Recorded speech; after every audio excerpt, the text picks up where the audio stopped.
You're gonna waste our money. Hey, stop. You're gonna waste our money. You know why? Why? Because light cut every day. When I go to sleep, heaven cut, there's light. And you want our money to be wasted. Get my money. Hey, stop. Stop saying SJ.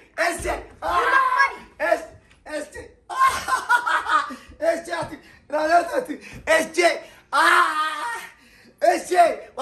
Hey, you love money too much.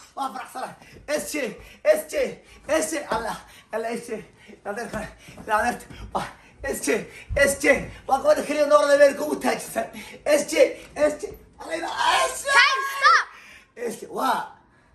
Stop. Because you love money too much. Now you want to be loud. What?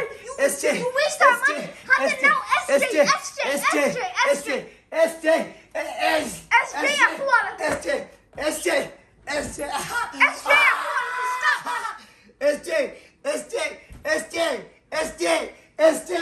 If you don't stop, I'm gonna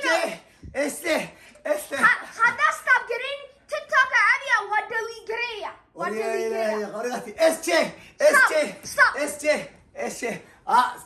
Subscribe and like.